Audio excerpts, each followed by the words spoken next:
সোমবার নেভা নদীর তীরে সেন্ট পিটার্সবার্গ শহরে একটি বৈঠক হলো, যেটা এই মুহূর্তে পুরো মধ্যপ্রাচ্যের রাজনীতির চেয়ে কম গুরুত্বপূর্ণ নয়। ইরানের পররাষ্ট্রমন্ত্রী আব্বাস আরাগচি এসেছেন পুতিনের সঙ্গে দেখা করতে। সঙ্গে এনেছেন একটি বিশেষ বার্তা, ইরানের সর্বোচ্চ নেতা মোস্তফা খামেনির নিজের হাতে লেখা।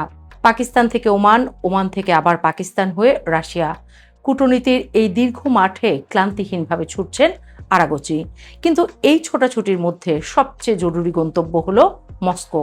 কারণ ওয়াশিংটনের সঙ্গে ইরানের যুদ্ধে রাশিয়ার নিছক দর্শক নয়, সেই পুরো সংঘাতের এক নীরব কিন্তু শক্তিশালী চরিত্র। তাহলে পুতিনের কাছে আসলে কি চাইতে এলেন আরাগচি? আর রাশিয়া কি সত্যি ইরানের পাশে আছে, নাকি নিজের স্বার্থে ইরানকে ব্যবহার করছে?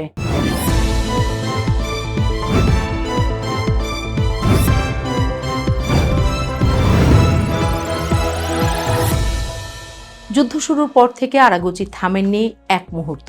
শনিবার ইসলামাবাদে পাকিস্তানের প্রধানমন্ত্রী শাহবাজ শরীফ ও সেনাপ্রধান আসিম মুনিরের সঙ্গে বৈঠক। সেই দিনই উড়ে গেছেন ওমানের আমিরের সঙ্গে দেখা করেছেন। ফের পাকিস্তান হয়ে রওনা দিয়েছেন রাশিয়ার উদ্দেশ্যে। কূটনৈতিক পরিভাষায় এই ছোটাছুটিকে বলে শাটল ডিপ্লোমেসি, কিন্তু আসলে এটা হলো একটা যুদ্ধরত দেশের বেঁচে থাকার লড়াই, বন্দুকের বদলে ব্রিফকেস হাতে। পাকিস্তান মধ্যস্থতাকারী, ওমান যোগাযোগের নালী, আর রাশিয়া সে অন্য ধরনের মিত্র, অনেক বেশি শক্তিশালী, অনেক বেশি জটিল। রাশিয়া আর ইরানের মধ্যে আছে কৌশলগত অংশীদারিত্বের চুক্তি। যুদ্ধ শুরুর পর থেকে মস্কো আর তেহরান সার্বক্ষণিক যোগাযোগে। পুতিন সোমবারের বৈঠকে বলেছেন, ইরান সহ ওই অঞ্চলের দেশগুলোর স্বার্থে রাশিয়া সম্ভাব্য সবকিছু করবে। এমনকি আশা প্রকাশ করেছেন, ইরানের জনগণ এই কঠিন সময় পার করে উঠবে, শান্তি ফিরে আসবে। ক্রেমলিন জানিয়েছে, রাজনৈতিক ও কূটনৈতিকভাবে এই সংঘাত নিরসনে সব ধরনের সহযোগিতা করতে তারা প্রস্তুত। কথাগুলো শুনতে উষ্ণ, কিন্তু কূটনীতিতে উষ্ণতার মানে সবসময় আন্তরিকতা নয়। পুতিনের সম্ভাব্য সবকিছু করার প্রতিশ্রুতিটা কতটা গভীর সেটা বুঝতে হলে আরেকটু ঘুরতে হবে। রাশিয়া প্রকাশ্যে অস্ত্র দেওয়ার কথা অস্বীকার করেছে, কিন্তু পশ্চিমা গোয়েন্দা সংস্থাগুলোর দাবি সম্পূর্ণ ভিন্ন। তাদের মতে রাশিয়া ইরানকে ড্রোন সরবরাহে রাজি হয়েছে। শুধু তাই নয়, মার্কিন সামরিক স্থাপনায় হামলার লক্ষ্যবস্তু বাছাইয়ের তথ্য আদান প্রদান নিয়েও দুই দেশের মধ্যে সমঝোতা হয়েছে। এটা যদি সত্যি হয়, তাহলে এই যুদ্ধ আর শুধু ওয়াশিংটন তেহরানের দ্বিপক্ষীয় সংঘাত নয়, এটা একটা বড় ভূরাজনৈতিক দাবার ছক, যেখানে মস্কো নিজের খুঁটিগুলো সযত্নে সাজাচ্ছে। একদিক থেকে বলছে শান্তি চাই, অন্য দিক থেকে হয়তো ইরানকে টিকিয়ে রাখার কাজ করছে। শুধু আরাগচির সঙ্গে বৈঠকেই থামছে না বিষয়টা। সূত্র বলছে, খুব শিগগিরই পুতিন, রুশ পররাষ্ট্রমন্ত্রী ল্যাভরভ এবং ঊর্ধ্বতন কর্মকর্তারা একটি বিশেষ আলোচনায় বসবেন।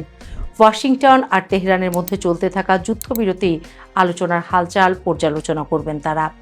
অর্থাৎ রাশিয়া শুধু দেখছে না, সক্রিয়ভাবে পরিস্থিতি পর্যবেক্ষণ করছে, তার নিজস্ব অবস্থান তৈরি করছে। এই বৈঠকের ফলাফল এখনো অজানা, কিন্তু এটুকু স্পষ্ট, মস্কো ইরানকে একা ছেড়ে দেওয়ার ইচ্ছা রাখে না, অন্তত এই মুহূর্তে। ইরানের পার্লামেন্ট স্পিকার বাঘের গালিবাফ রোববার রাতে এক্সে একটা চমকপ্রদ বিশ্লেষণ দিয়েছেন। তিনি বলছেন, যুক্তরাষ্ট্র তার অর্থনৈতিক হাতিয়ারের বড় অংশ ইতিমধ্যে ব্যবহার করে ফেলেছে। কৌশলগত মজুদ থেকে তেল বাজারে ছেড়েছে, চাহিদা নিয়ন্ত্রণের চেষ্টা করছে, কিন্তু ইরানের হাতে এখনও বড় কার্ড অব্যবহৃত। হরমুজ প্রণালী আংশিক বন্ধ, পুরোটা নয়। বাবেল মান্দের প্রণালী, যেটা দিয়ে ইউরোপ এশিয়ায় জাহাজ চলে, সেটায় এখনও হাত দেওয়া হয়নি। পাইপলাইন কার্ডও বাকি। গালিবাফের ভাষায় সরবরাহ কার্ড সমান চাহিদা কার্ড। অর্থাৎ ইরান বুঝিয়ে দিচ্ছে, ক্ষতি করার ক্ষমতার দিক থেকে তাদের এখনও অনেক কিছু দেয়ার বাকি আছে। গালিবাফের বিশ্লেষণে আরেকটা গুরুত্বপূর্ণ বিষয় উঠে এসেছে।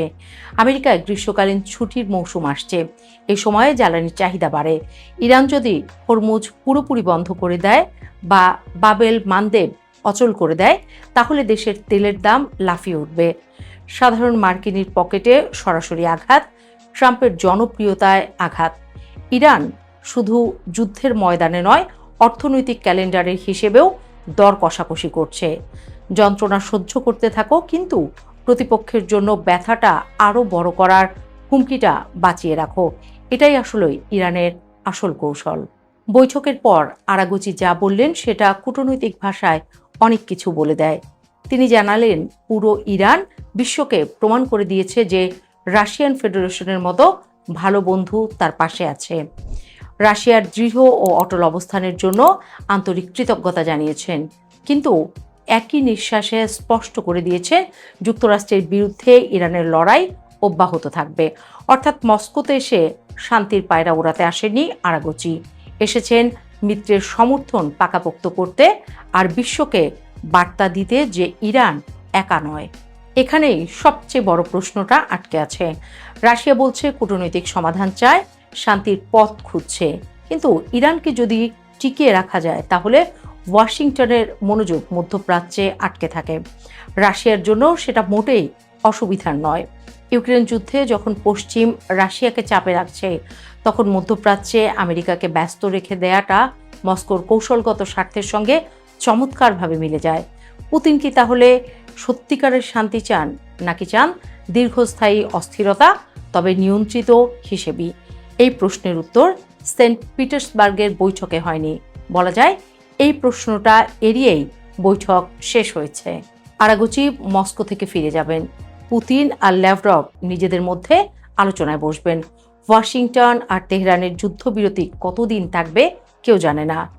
ইরানে 20 লাখ মানুষ চাকরি হারিয়েছেন, মূল্যস্ফীতি 50% ছাড়িয়ে গেছে, তেহরানের রাস্তা ফাঁকা, মেট্রো জনশূন্য, বিশ্বের জ্বালানি বাজারে কাঁপন থামছে না। আন্তর্জাতিক শক্তি সংস্থার প্রধান বলছেন, ইতিহাসের সবচেয়ে বড় জ্বালানি সংকটের দিকে যাচ্ছি আমরা। আর মস্কো বলছে পাশে আছি। কিন্তু পাশে থাকা মানে কি যুদ্ধ থামানো, নাকি যুদ্ধ চালিয়ে যাওয়ার শক্তি যোগানো? সেন্ট পিটার্সবার্গের সেই বৈঠকে অনেক কথা হয়েছে, অনেক প্রতিশ্রুতি বিনিময় হয়েছে, কিন্তু যে কথাটা বলা হয়নি সেটাই হয়তো এই পুরো সংঘাতের সবচেয়ে বড় সত্য। তা হলো যুদ্ধটা আসলে কবে থামছে।